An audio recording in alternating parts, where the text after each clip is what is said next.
你好，修网络的，哪里断网了？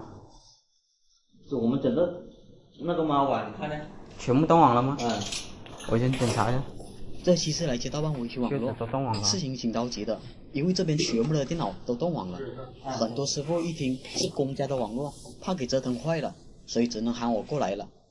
开始我就遇到了第一个难题，因为我看到他们两处地方都有网络信息点，一个在这个角落，分别有2个光猫和一个16路的交换机，另一个则是在这个机柜里面。估计很多人一看到这些设备就无从下手了。其实我们没必要搞懂这些设备，我们只要弄清楚哪些设备是复制他们网络就行了。最好的方法就是找到一台断网的电脑，然后查询一下它 IP 地址。我看到了他们网关是192.168.1.1，那么我们就浏览器输入这样的地址，进入它的后台，看看它是哪个设备负责的。地址输入完毕后，原来是 TP-Link 的路由器。这里我又尝试输入默认的密码，碰碰运气，看看能不能进入后台，从而查看它的断网原因。但可惜的是，它这个型号压根就没有默认的密码。遇到这种情况，我只能作罢了。既然这路由器断网了，那么我们就要找到这路由器才行。但是我来到润江和机柜那边找了一番，愣是没有看到 TP 的路由器。这种情况下，最好的方法就是找个 NPC 来问下这个 TP 的路由器到底在哪里。那路由器在哪里啊？里面这个呢？看那个，不知道是里面这个还是这个？哪个？但我想不到的是，这里还有个小路由，这下麻烦了。设备越多，代表的网络越复杂。但眼下的任务就是找到这个 TP 的路由器。里面还有一个。经过了 NPC 的带领下，我很顺利的就找到了这个 TP 的路由器。我这边大概看了下它的线路，发现它万口的灯是亮的。这种情况下我也看不出什么问题来，我只能用电脑上去再次确定下它到底有没有网络。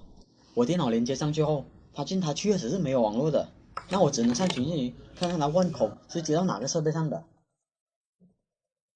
我优先来到最可能的润江找找，结果运气挺好的，还没有10秒我就找到了这条线。我接上了群里，发现它是没有断信的情况，那10有8九不是光猫问题，就是路由器问题了。但是我这里看了下光猫，发现它是没有亮红灯的，当时我就有点怀疑是不是光猫欠费了。但想了想，公家的网络怎么可能会欠费呢？而且我来的时候我还一直听到他们电话响个不停，所以这里我就尝试给光猫和路由器都拔电重启一下，看看网络能不能给恢复过来。重启完毕后，我等了许久，路由器还是迟迟的没有任何网络，我只能再去光猫那边看看是什么情况了。正当我要准备检查光猫的时候，结果一个 NPC 就来了一句：反正一到下雨天就出问题了。啊？一到下雨天就有问题？这百出问题。你们这里下雨就出问题？反正2次了。一下雨就断网，还出现了2次。确实，我过来的时候，外面是下了场雨，当时我就怀疑是不是外面的分光器给进水了。这种情况下，我就打电话问运营商了，让他查询一下这边的线路是否正常。但是问题来了，这光猫上面光秃秃的，连个账号都没有写，就算打过去，人家也没办法帮你查询了。当时我又问了他们一圈，愣是没有一个知道宽带账号。没办法，我只能尝试进入光猫的后台，看看能不能在里面找到他的宽带账号。可惜的是，这光猫还是桥接模式的，并没有保留宽带的账号。这种情况我只能打电话给运营商，看家报这里的地址能不能查询到账号。为了保证服务质量，您本次通话可能被录音，我们百倍努力，期待您的十分满意评价。我这边报个地址，你帮我查一下那个宽带账号是否正常？抱歉，地址查询不了，只能报账号。账号吗？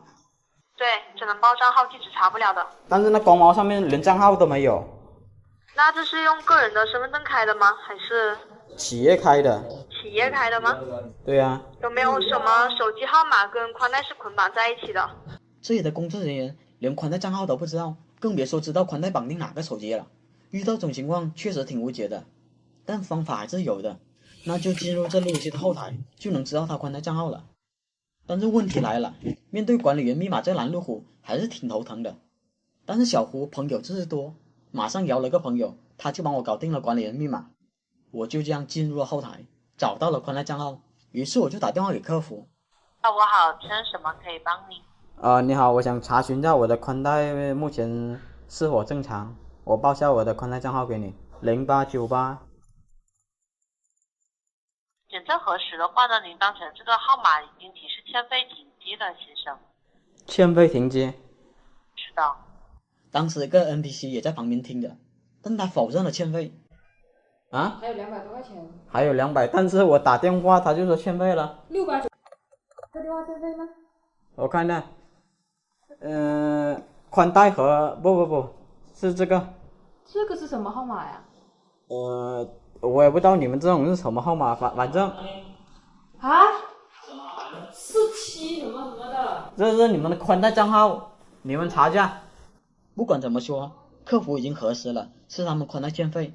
当时我又拿了这宽带账号问了一圈，结果他们没有一个人是认识这宽带账号的，甚至都不知道如何缴费。这种情况我就没办法了。总之他们全体断网的原因就是欠费导致的，我能做的只有把查询到的宽带账号提供给他们，让他们自行缴费。好了，这是我日常的工作，希望我的排查思路会对你有帮助。这一期又是来粉丝家解决网络问题的，他之前和我说，整个客厅 WiFi 信号极差不说，房间的电脑就算插上网线也会频繁的掉线。我们先来听听粉丝是怎么描述他们家网络的。在这里呢，过了没信号的，在那里就有信号。你在这里没信号？在这里没信号，在那里有信号。在那里就有信号。你那个 WiFi 装在哪里？装在电视机后面。还有这回事啊？然后在餐厅也没有。你在这里有信号？在这里都有，在这里都有。啊？就在这里都有。在这里都有。啊。在这里没有。在这里就没有。当时我一看到这个电视，我就知道是什么原因导致的了。这种情况还是比较好解决的。但是我更好奇的是，为什么他电脑插上网线还能掉线？没理由啊。于是我打算先去看一看他们的热电箱都有哪些设备。来到了热电箱，我还没有查看设备，但这些水龙头就让我眼前一亮。这是哪位将士打的水龙头？我猜他们电脑掉线肯定和这些水龙头有很大的关系，因为这设备本身性能就不差。我话刚说完就发现这5号口的灯不对劲了。这里我重新播放一遍，大伙仔细看，这网线的灯足足有3秒是不亮的，刚才肯定又发生掉线了一次，这水龙头绝对有问题了。正当我准备拔出来看一下什么情况的时候，它的灯又灭了，这回灭的比之前还要久。视频为证，我可是啥都没干了。由此我推测这条网线肯定是负责电脑那边的了。于是我来到了电脑面前，把这边的 IP 给拆下来，打算看看里面的网线是什么情况。我拆开以后，发现这里的水龙头也是打的不合格的。这时候我准备用设备给网线对下线的时候，就发现水龙头怎么也塞不进去。大伙可以听当时的声音，我是怎么怼都怼不进去。